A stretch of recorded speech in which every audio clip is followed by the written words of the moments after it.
बिस्मिल्लाहिर्रहमानिर्रहीम। अस्सलाम वालेकुम नाज़रीन, मैं हूं इरफान हाशमी और आपको प्रोग्राम दो टोक में खुशामदीद कहता हूं। और हमारे साथ मौजूद हैं इब्राहिम राय साहब। राय साहब अस्सलाम वालेकुम। वालेकुम अस्सलाम। राय साहब, ये जो पहली खबर आज प्रोग्राम में हम शामिल करने जा रहे हैं वो आई है सुप्रीम कोर्ट ऑफ पाकिस्तान से, और 9 मई का ये वाक़या है जिस हवाले से ज़मानतों की जो समाअत थी वो हो रही थी।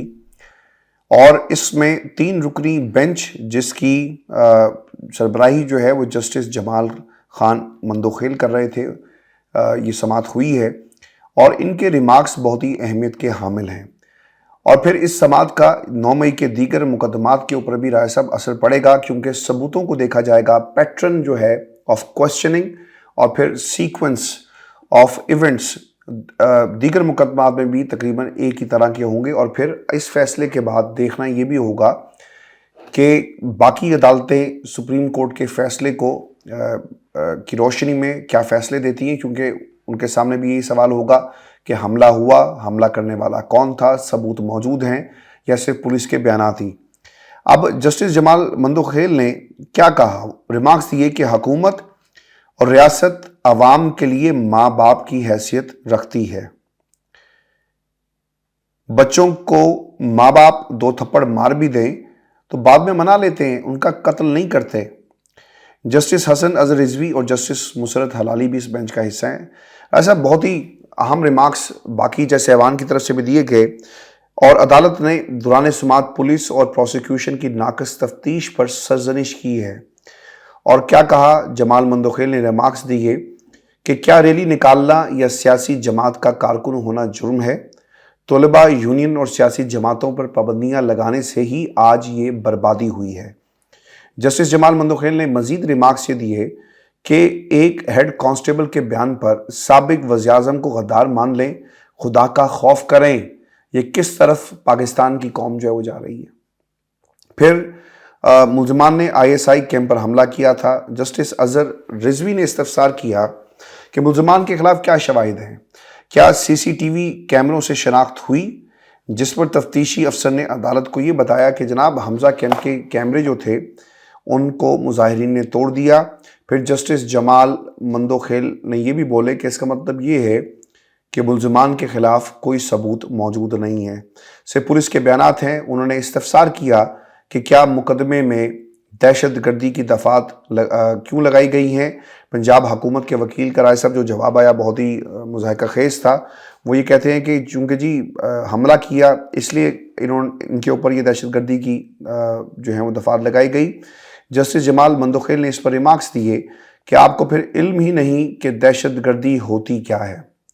ये कौम के लिए शायद एक आई ओपनर होगा, क्योंकि जो रिमार्क्स आए तारीख में लिखे जाएंगे। राय साहब, पाकिस्तान की अदालती तारीख में इसे लिखा जाना चाहिए और ये लिखे जाएंगे कि दहशत गर्दी Sania army public school Peshawar और कोयटा कचहरी में हुई थी। रैलियां निकालना कहाँ से दहशत गर्दी हो गई? असल दहशत गर्दों को पकड़ते नहीं, रैलियों वालों के पीछे लगे हुए हैं।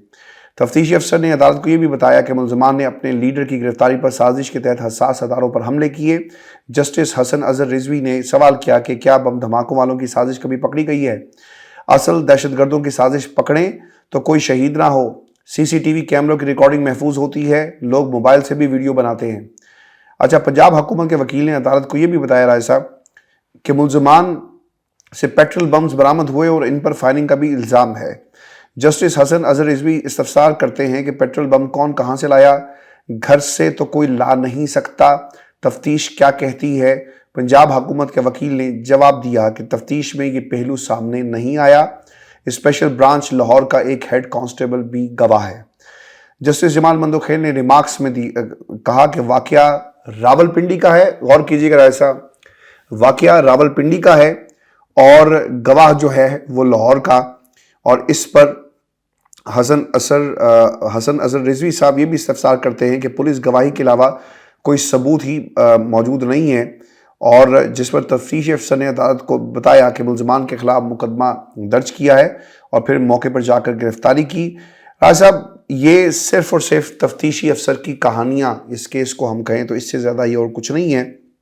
और फिर अदालत ने मुलजमान अवैस, सैफुल्ला, नसरुल्लाह, कामरान और वकास की ज़मानतों को मंजूर कर लिया। A pattern of questioning, pattern of events और फिर जो सबूत हैं, जिस तरह से इसकी बुनियाद के ऊपर ये ज़मानतें अब सुप्रीम कोर्ट ऑफ पाकिस्तान से दे दी गई। राय साहब, यू टेक।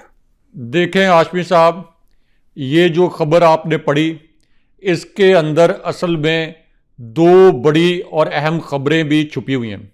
ये दोनों खबरें भी अपने व्यूअर्स के सामने रखते हैं, लेकिन सबसे पहले सुप्रीम कोर्ट के जज साहब ने कैसे इमरान खान साहब पर GHQ हमला केस या कोर कमांडर हाउस हमला केस, इसको अमली तौर पर ख़त्म कर दिया है, ये जानना और समझना बहुत ज़रूरी है। क्योंकि जिस वक्त GHQ और कोर कमांडर हाउस में कुछ लोग घुसे जिनके मुतल्लिक इमरान खान साहब बार बार ये कहते हैं कि जुडिशल इंक्वायरी करवाई जाए कि 9 मई के वाक़यात कैसे हुए, तो इस पूरी सूरत-ए-हाल में इमरान खान साहब तो नैब की तहवील में थे। अब जज साहब ने जो 3 रिमार्क्स दिए हैं, जिनको मीडिया ने नशर नहीं किया या डाउन प्ले किया है, ये तीनों रिमार्क्स बहुत अहम हैं और सुनने से ताल्लुक़ रखते हैं। एक तो 9 मई का जो जमानत केस है, इसमें जस्टिस जमाल मंदोखेल ने यह कहा कि सबसे तो पहले आप ये बताएं कि इस मुकदमे में दहशतगर्दी की दफात कैसे लगाई जा सकती हैं। दहशतगर्दी की दफात इस मुकदमे में लग नहीं सकती। उन्होंने कहा कि अगर आप इस पर दहशतगर्दी की दफात लगाते हैं तो इसका मतलब यह है कि आपको ये पता ही नहीं है कि दहशतगर्दी का एक्ट क्या है और दहशतगर्दी होती क्या है। उन्होंने कहा कि Sania army public school Peshawar, जहां पर हमारे बच्चे शहीद हुए, फौजियों के बच्चे भी शहीद हुए, हमारी कौम के बच्चे शहीद हुए, उन्होंने कहा कि एक तरफ Sania army public school Peshawar और कोयटा कचहरी में जो कुछ हुआ ये दहशतगर्दी होती है। रैलियां निकालना कहां से दहशतगर्दी हो गई? यानी PTI अगर कोई रैली निकालती है तो इसको दहशतगर्दी कैसे कहा जा सकता है? उसके बाद उन्होंने ये भी कहा कि वाकया एक रावलपिंडी का है, यानी जो रावलपिंडी में वाकयात हुए इनकी बुनियाद पर लाहौर के गवाह आप कहां से लेकर सामने आ गए। रावलपिंडी के वाक़े में लाहौर के गवाहों की क्या अहमियत है?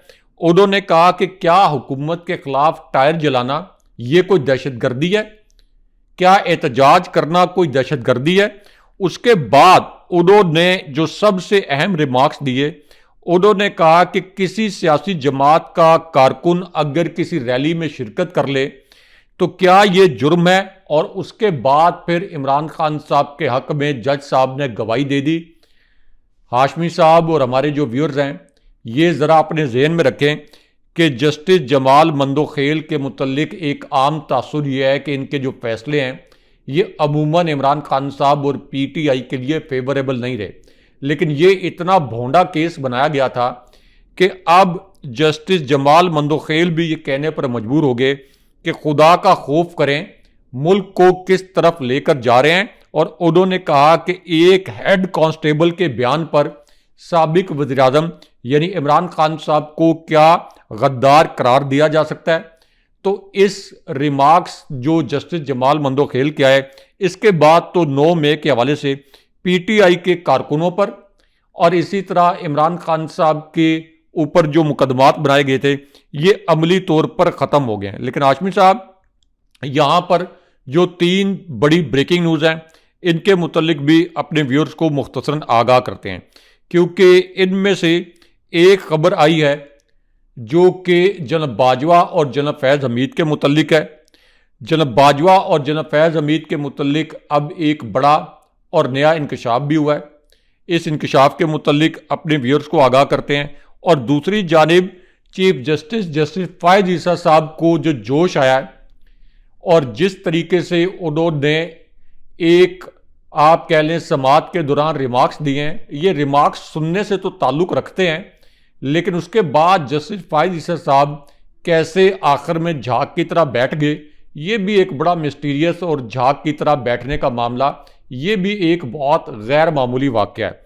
क्योंकि ये जो हियरिंग हुई है, ये जो समात हुई है, इस समात के दौरान निजी हाउसिंग सोसाइटीज़ को कहा गया कि चीफ जस्टिस ने रिमार्क्स दिए कि DHA वाले सीधा सादा धंधा कर रहे हैं, पैसा कमाना है तो कमाएं लेकिन शहीदों को बीच में मत लाएं।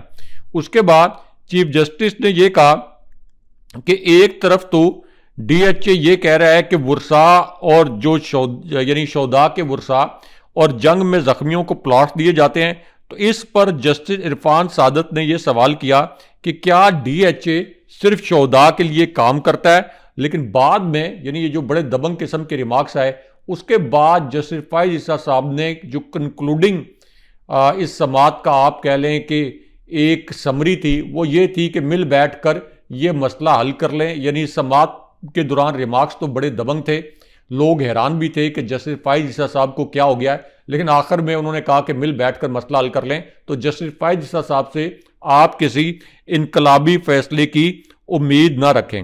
अब हाशमी साहब, इस पूरी सूरत हाल में इमरान खान साहब के मुतल्लिक एक और बड़ी और अहम नौयत की खबर भी आई है, क्योंकि इमरान खान साहब जिनके ऊपर लॉन्ग मार्च और तोड़ फोड़ के हवाले से भी 2 नहीं 3 नहीं 8-10 मुकदमात बनाए गए थे, अब इन 10 मुकदमात में से मजीद जो 2 मुकदमात हैं, इनमें इमरान खान साहब की बाकायदा जमानत हो गई है।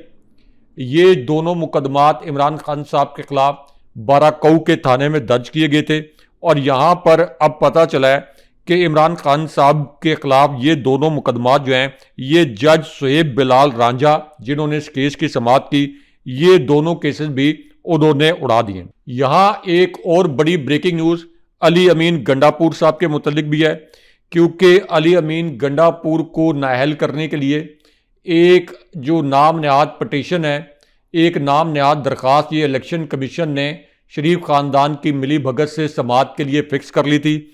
लेकिन अब पेशावर हाई कोर्ट ने इलेक्शन कमीशन का जो नोटिस था इसको मुअत्तल कर दिया है, और पेशावर हाई कोर्ट के 2 रुकनी बेंच ने यह कहा है कि सुप्रीम कोर्ट ये फैसला दे चुकी है कि अब किसी भी इदारे के पास ये अख्तियार नहीं है कि वो सादिक और अमीन के सर्टिफिकेट बांटे। और उसके बाद अदालत ने अली अमीन गंडापुर साहब के खिलाफ जो इलेक्शन कमीशन का नोटिस था इसको मुअत्तल कर दिया और फ्रीकैन को नोटिस जारी कर दिए हैं। अब इसी पूरी सूरत हाल में हाशमी साहब एक और बड़ी तकलीफदेह वीडियो इस वक्त वायरल हुई है। ये वीडियो लाहौर से वायरल हुई है, और लाहौर से पीटीआई की एक खातून कारकुन जो कि उम्रे पर जा रही थी, उनको अचानक गिरफ्तार कर लिया गया है। एक तरफ जस्टिस जमाल मंदोखेल के रिमार्क्स आए हैं, और अब इनको भी 9 मई के वाकयात के केस में गिरफ्तार कर लिया गया। इसका मतलब यह है कि जस्टिस जमाल मंदोखेल के रिमार्क्स और सुप्रीम कोर्ट के एकामात या सुप्रीम कोर्ट ने जो ऑब्जर्वेशन दिए हैं उनकी बराह रास्त तौहीन की जा रही है। लेकिन क्या सुप्रीम कोर्ट इसका नोटिस लेगी, इसका जवाब नफी में। अजरा साहब, ये खान साहब की सहाफ़ियों से मुलाकात हुई है और बहुत सारे सवालों का जो जवाब है आज उनकी तरफ से दिया गया है। मैं चीज़ें जो हैं वो प्रोग्राम में हम शामिल कर लेते हैं और फिर इस पर कमेंट भी आप कर लेंगे। एक तो जी 190 बिलियन पाउंड केस का जो रेफरेंस की समाअत हो रही है, इस पर खान साहब ने क्या कहा। वो ये कहते हैं कि इमरान खान की तरफ से कहा गया कि सब कुछ झूठ पर चल रहा है। फाफन, पिलडाद समेत 5 रिपोर्ट्स के बावजूद भी इलेक्शन कमीशन बैठे हुए हैं, और IMF के प्रोग्राम से मुल्क में महंगाई का तूफान आएगा। पीपल्स पार्टी काबीना का हिस्सा इसलिए नहीं बनी क्योंकि उन्हें पता है कि ये सेटअप जो है वो नहीं चलेगा। अफगानिस्तान के हवाले से खान साहब का ये कहना है कि अफगानिस्तान में जो भी हुकूमत हो इससे अच्छे ताल्लुकात होने चाहिए। जनरल बाजवा से कहा था कि जनरल फैज़ को तब्दील ना करें, वो दहशतगर्दी और अफगानिस्तान का मसला हल कर सकते हैं। General Bajwa core commander conference में कहते थे कि इमरान खान जनरल फैज़ को आर्मी चीफ बनाना चाहता है। जनरल फैज़ को आर्मी चीफ बनाना मेरे वहमो गुमान में भी नहीं था। एक दफ़ा फिर इमरान खान की तरफ से इसकी जो है वो तरदीद की गई। फिर उन्होंने ये भी एक पेशन गोई राय साहब कर दी है कि ये हुकूमत मज़ीद 5 से 6 माह तक चलेगी, इसके बाद ये हुकूमत गिरेगी। मेरा एक और भी सवाल राय साहब ये है कि खान साहब ने फजलुर रहमान साहब के हवाले से एक बात कही और उन्हें भी जलसे में आने की दावत दे दी है। क्या हम राय साहब इससे क्या मैसेज खान साहब दे रहे हैं? हुकूमत तो नहीं मिलके बनाई पीपल्स पार्टी के साथ, लेकिन इत्तेहाद जो अपोजिशन का है वो तमाम जमातों को दावत देकर इसे मजबूत करने की कोशिश जो है वो की जा रही है PTI की तरफ से। राय साहब देखें हाशमी साहब, एक तो कोर कमांडर्स कॉन्फ्रेंस के मुतल्लिक एक बड़ा इंकशाफ हुआ है और पहली मरतबा ये खबर सामने आई है। इस इंकशाफ के पहले हिस्से में जब इमरान खान साहब के साथ एक इंतहाई अहम नौयत की मुलाकात हुई। बैरिस्टर गौहर ने ये मुलाकात की इमरान खान साहब से अडयाला जेल में, और उसके बाद बैरिस्टर गौहर ने यह कहा कि इमरान खान साहब के हौसले बड़े बुलंद हैं। लेकिन दो सहाफ़ियों के साथ बातचीत करते हुए इमरान खान साहब ने जो इंकशाफात किए हैं, इनको पाकिस्तानी मीडिया ने नशर नहीं किया, लेकिन इन्हीं सहाफ़ियों की ज़ुबानी ये जो इंकशाफात हैं ये अपने व्यूअर्स के सामने रखते हैं। एक तो इमरान खान साहब ने कोर कमांडर्स कॉन्फ्रेंस के मुतल्लिक एक बड़ा इंकशाफ किया। इमरान खान साहब ने कहा कि साबिक army chief general retired Qamar Javed Bajwa, जो कि इस वक्त पाकिस्तान के सबसे गैर मकबूल आर्मी चीफ ठहरे हैं, उन्होंने कोर कमांडर्स को भी गुमराह किया। 76वें लॉन्ग कोर्स के जितने सीनियर जनरल थे जो कि पोटेंशली अगले आर्मी चीफ के लिए एलिजिबल थे, तो पूरी कोर कमांडर्स कॉन्फ्रेंस में जनरल बाजवा ये कहते रहे कि इमरान खान साहब ने जनरल फैज़ हमीद को आर्मी चीफ बनाने का फ़ैसला कर लिया है, इसलिए उन जनरल्स को इमरान खान साहब के ख़िलाफ़ कर दिया गया ताकि इमरान खान साहब के ख़िलाफ़ जो रजीम चेंज ऑपरेशन करना है इसके ख़िलाफ़ किसी किस्म की कोई राय ना आए। उसके बाद इमरान खान साहब ने यह भी कहा कि हालांकि मेरा कोई इरादा नहीं था कि जनरल फैज़ हमीद को मैं कोई आर्मी चीफ बनाऊं, लेकिन यहाँ पर इमरान खान साहब ने एक और बड़ा इंकशाफ भी किया और 6 माह के अंदर इस हुकूमत के गिरने के मुतल्लिक भी एक अहम खबर आई। इमरान खान साहब ने कहा कि मैं 5-6 माह जेल में रहूँगा, उसके बाद जब मैं बाहर आऊँगा तो ये हुकूमत ख़त्म हो जाएगी। इमरान खान साहब ने कहा कि फ़ैसले पहले से हो चुके हैं, मुझे पता है कि मेरे ख़िलाफ़ सारे फ़ैसले पहले से हो चुके हैं। आप अंदाज़ा करें कि पाकिस्तान के सबसे बड़े और सबसे मकबूल लीडर, वफाक की वाहिद अलामत, बल्ले का इंतखाबी निशान छीनने के बावजूद 90% वोट उन्होंने कौमी असम्बली, पंजाब असम्बली में हासिल किए। सूबाई असम्बली जो आपकी KP की सूबाई असम्बली है, यहाँ पे 92% वोट इमरान खान साहब ने हासिल किए। तो इमरान खान साहब ने कहा कि उनके खिलाफ फैसले पहले से हो चुके हैं, यहाँ सिर्फ कार्रवाई हो रही है। और फिर खान साहब ने कहा कि अल-कादिर ट्रस्ट कमाल का केस ये है कि इसमें किसी किस्म की चोरी भी नहीं हुई, पैसा अब भी हुकूमत के पास है, ना मेरे अकाउंट में है ना बुशरा बीबी साहिबा के अकाउंट में है, एक एक पाई हुकूमत के अकाउंट में है, ट्रस्ट भी चल रहा है। तो फिर इस केस में किस किस्म के मेरे खिलाफ कोई शवाहिद मौजूद है। उसके बाद इमरान खान साहब ने कहा कि हसन नवाज ने इंग्लैंड में 9 अरब रुपए का जो घर है ये 18 अरब रुपए में बेचा।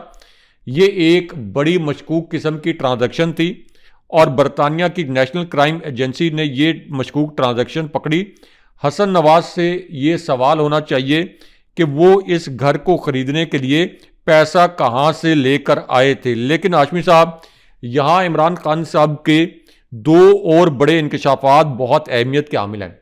ये इंकशाफात इमरान खान साहब ने इस सूरत-ए-हाल में किए जब सुप्रीम कोर्ट के एक जज को बरतरफ कर दिया गया, सिर्फ इस वजह से कि मरियम नवाज ने उनके खिलाफ कैंपेन की थी।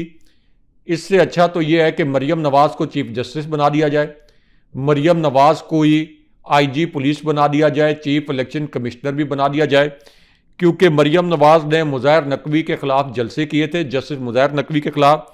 अब उनकी बरतरफी का जो नोटिफिकेशन है ये बाकायदा जारी कर दिया गया। लेकिन यहाँ पर जो एक बड़ी ब्रेकिंग न्यूज़ और बड़ी दिलचस्प खबर है हाशमी साहब, ये अपने व्यूअर्स के साथ शेयर करते हैं, क्योंकि एक तो चीफ इलेक्शन कमिश्नर के मुतल्लिक भी जिन्होंने शरीफ ख़ानदान के अरकान के साथ खुफिया मुलाकातें की इमरान खान साहब के बकौल, तो इमरान खान साहब ने कहा कि चीफ इलेक्शन कमिश्नर कमाल का झूठा आदमी है। फाफिन समेत 5 रिपोर्ट्स आ चुकी हैं कि इलेक्शन में बदतरीन धांधली हुई, इसके बावजूद ये शख्स इस्तीफ़ा नहीं दे रहा। पूरी कौम चाहती है कि ये इस्तीफ़ा दे, लेकिन ये शख्स इस्तीफ़ा नहीं दे रहा। लेकिन उसके बाद जिस इम्पॉर्टेंट और दिलचस्प खबर की हमने बात की, ये है फजलुर रहमान इमरान खान साहब और शेख रशीद के मुतल्लिक, क्योंकि PTI ने अब एक बड़ा मूव किया है और इस मूव के तहत 23 मार्च को एक बहुत बड़ा और अजीमुशान जलसा होने वाला है। इसकी इजाज़त भी मांगी गई है। 3 मकामात हैं इस्लामाबाद के जहां पर जलसे की इजाज़त मांगी गई है। इमरान खान साहब ने कहा कि धांधली का शिकार बनने वाली तमाम जमातों को इस जलसे में शिरकत की दावत देंगे, शेख रशीद को भी बुलाएंगे, फजलुर रहमान को भी कहेंगे कि वो आएँ, अब फजलुर रहमान के मुतल्लिक पता नहीं है कि वो आएंगे या नहीं आएंगे। लेकिन उसके बाद एक और बहुत अहम इंकशाफ फौजी क़यादत के मुतल्लिक और इमरान खान साहब के मुतल्लिक हुआ है। अब इसकी बाकायदा तस्दीक भी की गई है, क्योंकि एक सहाफ़ी ने इमरान खान साहब से ये सवाल किया कि क्या आप साबिक सदर आरिफ अलवी से नाराज़ हैं, क्योंकि इस किस्म की अफवाहें फैलाई जाती रही हैं कि आरिफ अलवी से इमरान खान साहब सख्त नाराज़ हैं। तो इमरान खान साहब ने अब ये इंकशाफ किया कि आरिफ अलवी ने अपनी जानिब से पूरी कोशिश की कि फ़ौज और पीटीआई के दरमियान जो शरीफ ख़ानदान ने गलत फहमियाँ पैदा करने की कोशिश की, इन गलत फहमियों को दूर करवाया जाए। मेरी आरिफ अलवी से किसी किस्म की कोई नाराज़ी नहीं है, मेरी तरफ से कोई इशू नहीं था, ये असल में दूसरी जानिब से मेरे नाम पर कांटा लगाया गया। लेकिन उसके बाद इमरान खान साहब ने एक और अहम इंकशाफ भी किया। इमरान खान साहब ने कहा कि जनरल फैज़ हमीद को आर्मी चीफ बनाना मेरे वहमो गुमान में भी नहीं था। मैंने सिर्फ ये कहा था कि जनरल फैज़ हमीद को DGISI के ओहदे से तब्दील ना करें, क्योंकि दहशतगर्दी और अफ़गानिस्तान का मसला उस वक्त जनरल फैज़ हमीद पूरे पीस प्रोसेस में शामिल थे, दोहा पीस प्रोसेस जिसको कहते हैं। तो मैंने सिर्फ इसलिए कहा था कि उनको DGISI के ओहदे से तब्दील ना करें। लेकिन यहाँ पर इमरान खान साहब ने एक और अहम नौयत का इंकशाफ भी किया, और इमरान खान साहब ने एक तरफ तो ये जो दहशतगर्दी की वेव आई है इसकी मजम्मत भी की। इमरान खान साहब ने कहा कि हम अपने फ़ौज के जवानों के साथ खड़े हैं, और खान साहब ने ये कहा कि सोशल मीडिया एक समंदर है, सवाल ही नहीं पैदा होता कि PTI का कोई भी रुकन अफवाज के शोधा की तौहीन करे।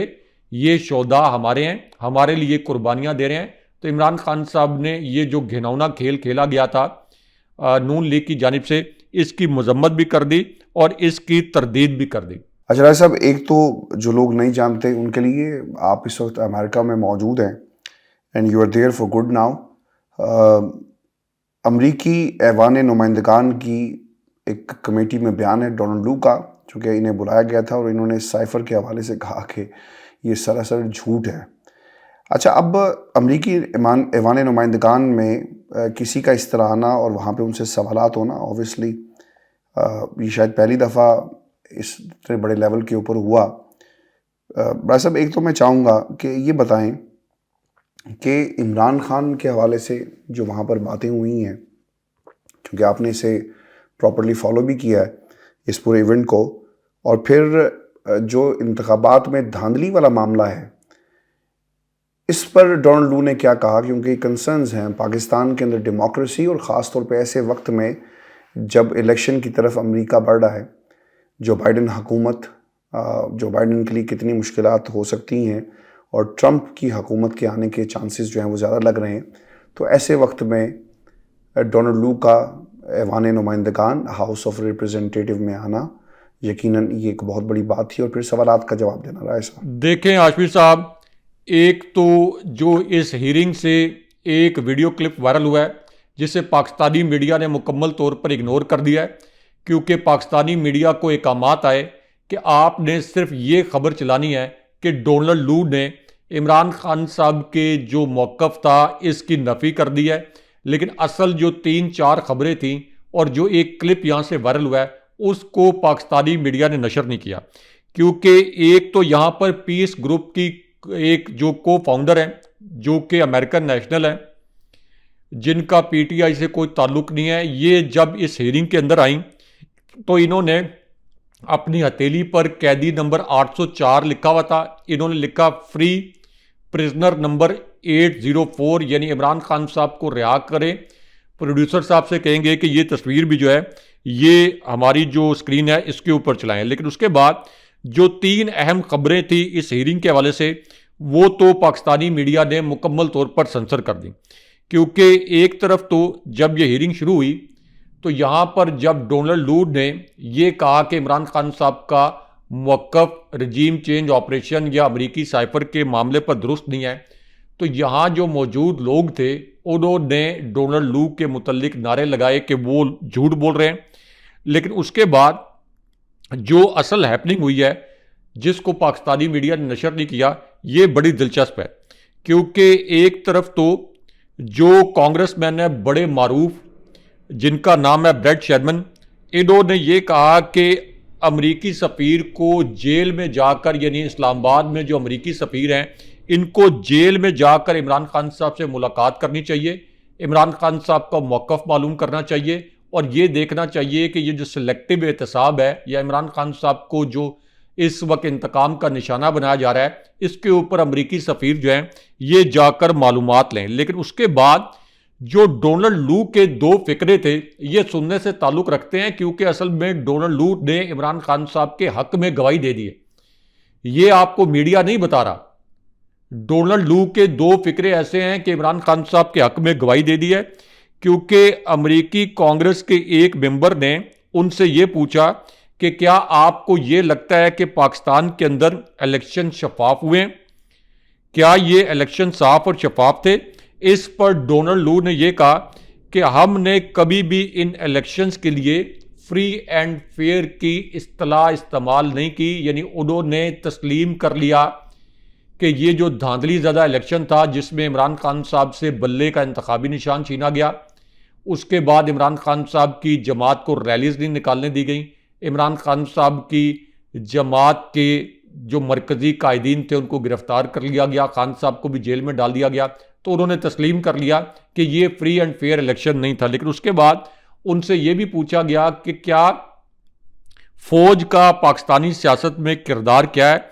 इस पर डोनाल्ड लू ने यह जवाब दिया कि फ़ौज को सिविलियन हुकूमत के ताबे होना चाहिए और सिविलियन हुकूमत के जवाबदेह होना चाहिए। लेकिन हाशमी साहब, यहाँ पर एक और इसी हीयरिंग के दौरान जो एक और बड़ी गैर मामूली हैपनिंग हुई है जिसको पाकिस्तानी मीडिया ने मुकम्मल तौर पर सेंसर कर दिया, ये बहुत अहम है, क्योंकि एक और कांग्रेसमैन है, उन्होंने ये कहा कि हमें ये यकीनी बनाना है, यानी अमेरिका को ये यकीनी बनाना है। ये ज़रा व्यूअर्स मैं इसको दोहराऊंगा ताकि आपको ये समझ आ जाए कि ये जो कांग्रेसमैन है ये कह क्या रहे हैं। ये कह रहे हैं कि हमें ये यकीनी बनाना है कि पाकिस्तान के इलेक्शन में जो मदाखलत की गई, यानी आसान अल्फाज में कि पाकिस्तान के इलेक्शन में जो धांधली की गई, इसकी क्रेडिबल इन्वेस्टिगेशन हो। यानी इलेक्शन कमीशन जिस किस्म के फैसले सादिर कर रहा है इसकी कोई हैसियत नहीं है। अमेरिका ये यकीनी बनाए कि इसकी ऐसी तहकीकात हों जो कि काबिल एतमाद हों और ये हर सूरत में इंश्योर करना है। और उसके बाद उन्होंने कहा कि पाकिस्तान के लोगों की विल, यानी पाकिस्तान के लोगों की मर्जी और मंशा क्या है और जमहूरियत की रवायात क्या हैं, ये अमेरिका की तरजीह होनी चाहिए, कोई और तरजीह नहीं होनी चाहिए। ये एक और जो अमेरिकी कांग्रेसमैन है उन्होंने ये बात कही। लेकिन हाशमी साहब, यहाँ पर एक और बड़ी ब्रेकिंग न्यूज़ भी अपने व्यूअर्स के साथ क्विकली शेयर करें, क्योंकि जैसे ही ये हैपनिंग हुई है, जो अमेरिकी कांग्रेस की इस कमेटी में ये इमरान खान साहब के हक़ में गवाहियाँ आ गई और इमरान खान साहब के हक़ में अमेरिकी कांग्रेस के अंदर इस कमेटी की हियरिंग में इमरान खान साहब के हक़ में नारे भी लग गए। अमेरिकी कांग्रेस की इस कमेटी में इमरान खान साहब के हक़ में नारे भी लग गए, क्योंकि इमरान खान साहब इतने बड़े इंटरनेशनल फिगर हैं कि आप देख लें कि अमेरिका का जो आला तरीन ऐवान है वहाँ पर डोनाल्ड लू को वजाहत देने के लिए पेश होना पड़ा। अब इस पूरी सूरत हाल में ये जो अताउल्लाह तारड़ ने प्रेस कॉन्फ्रेंस की है कि इमरान खान साहब के ख़िलाफ़, तो अमेरिका ने भी ये कह दिया कि इमरान खान साहब का मौक़िफ़ दुरुस्त नहीं है। अताउल्लाह तारड़ ज़रा इस हियरिंग को सुन लें। अमेरिकी जो कांग्रेसमैन हैं उनके जो स्टेटमेंट सामने आए हैं, जिन्होंने इस हियरिंग को चेयर किया, उन्होंने क्या बात की कि पाकिस्तान के जमहूरी इदारों को मजबूत करना सबसे ज़रूरी है। तो अगर अताउल्लाह तारड़, ये चूँकि अंग्रेज़ी में सारी हियरिंग हुई थी, इसको सुन लें तो उनको पता चलेगा कि ये जो पूरी हियरिंग है ये असल में इमरान खान साहब की फतह ही है। अब हाशमी साहब, इस पूरी सूरत हाल में एक और अहम खबर जो क्विकली मैं अपने व्यूअर्स को बताऊं कि एक वीडियो और वायरल हुई है जो कि इस वक्त फॉर्म 45 के हवाले से और इस इलेक्शन में धांधली के हवाले से है। ये वीडियो लाहौर के 2 हलकों से वायरल हुई है, यानी एक हलका जो कि नवाज शरीफ को ज़बरदस्ती जितवाया गया और यास्मीन राशिद साहिबा को हरवाया गया। इसका पूरा ऑडिट सामने आ गया है। सरवर बारी जो फाफिन के सरबराह हैं पहले सरबराह रहे, अभी भी वो इलेक्शन ऑडिट करते हैं। उन्होंने कहा कि इस हल्के का हमने ऑडिट करवाया है और नवाज शरीफ को 74,000 वोट उनके एडिशनल ऐड किए गए हैं फॉर्म 47 में। फॉर्म 47 में 2,000 नहीं, 4,000 नहीं, नवाज शरीफ को 74,000 इजाफी वोट डाले गए हैं। और उन्होंने कहा कि ये हल्का खुलेगा तो नवाज शरीफ जो है उनकी शिकस्त यकीनी है। उसके बाद एक और हल्के के मुतल्लिक भी एक बड़ी ब्रेकिंग न्यूज़ आई है, क्योंकि अब ओन चौधरी वाला हल्का जो है ये भी अमलन खुल गया है। और इस हल्के के अंदर जहां ओन चौधरी को ज़बरदस्ती 1,70,000 वोट डलवाए गए थे, अब इसके ऑडिट के मुताबिक भी यहां पर मैसिव रिगिंग की गई है, क्योंकि सलमान अकरम राजा और उनकी एहलिया को आरओ के ऑफिस से निकालने के मुतल्लिक जो एक वीडियो है ये भी इस वक्त वायरल हुई है। तो इस लेवल पर यहां पर धांधला हुआ है। लेकिन इस पूरी सूरत में एक अहम खबर यह है कि इस्लामाबाद हाई कोर्ट के 2 जज साहिबान ने साइफर का जो फैसला है, साइफर केस में इमरान खान साहब को सजा सुनाने का, इसको अमलन उड़ाकर रख दिया है। और ये कहा गया है कि आधी रात को जो ट्रायल किया गया रात 9 बजे के बाद, इसकी क्या कानूनी हैसियत है। तो इस तरह से इमरान खान साहब जिनके ऊपर इंसदाद दहशतगर्दी के हवाले से 4 मुकदमात में वो पहले बरी हो गए, तो ये साइफर केस भी अमली तौर पर ख़त्म हो गया। इंतज़ार हुसैन पंजोता ने कहा है, ये उनके अल्फाज हैं कोट अनकोट, कि साइफर केस में इमरान खान साहब की रिहाई हो गई है, जैसा कि हमारे व्यूअर्स हमारे थंबनेल में भी देख रहे हैं। बहुत शुक्रिया साहब। व्यूअर्स, ये शो था आज का हमारा। अपने कमेंट्स ज़रूर भेजिएगा, चैनल को सब्सक्राइब करना मत भूलें। इजाज़त दीजिए। अल्लाह ने के बाद।